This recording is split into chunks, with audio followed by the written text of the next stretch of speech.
விவசாய சொந்தங்களுக்கு வணக்கம்.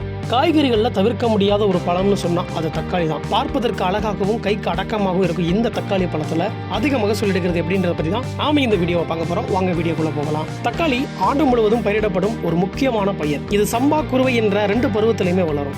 உலகம் முழுவதும் பயிரிடப்படும் காய்கறிகளில் தக்காளியும் ஒன்று. தக்காளியில் அத்தியாவசிய அமினோ அமிலங்கள், விட்டமின்கள், சிட்ரிக், ஃபார்மிக் மற்றும் அசிட்டிக் அமிலங்கள் போன்ற ஆரோக்கியமான கரிம அமிலங்கள் ஏராளமாக இருக்கிறதால தக்காளி பாதுகாப்பு உணவு பட்டியல்களில் முக்கியமான இடத்தை பிடித்திருக்குது. அப்படிப்பட்ட இந்த தக்காளியில என்னென்ன நோய்கள் வருதுன்னா இலை துளைப்பான், ஊசி துளைப்பான், இலைப்பேன், இலைப்புள்ளி, வாடல் நோய், பழவெடிப்பு நோய், இந்த மாதிரி நோய்கள்லாம் வருது. இதற்கு காரணம் நுண்ணூட்ட சத்து குறைபாடு, தலைச்சத்து, சாம்பல் சத்து, மணிச்சத்து, போரான் போன்ற சத்துக்களுடைய குறைபாடு காரணமா இந்த நோய்கள்லாம் வருது. இதுக்கு ஒரு நல்ல தீர்வு அது என்ன அப்படின்னு பார்த்தீங்கன்னா, நம்ம சத்தியம் அக்ரோ கிளினிக்கினுடைய தயாரிப்புகளான சாயில் என்ரிச்சர் ஹியூமிக் உரங்களையும், காய் உருவாக்கும் போது சத்தியம் அக்ஷியாவையும், பூச்சி விரட்ட ட்ரிபிள் ஆக்சன் ப்ரோவையும், பூ உருவாகும் நிலையில் சம்பூர்ண உரங்களையும் நம்ம பயன்படுத்தும் போது தாவரத்துக்கு தேவையான அனைத்து சத்துக்களும் முழுமையாக கிடைப்பதோடு நல்ல மகசூலையும் எடுக்க முடியுது.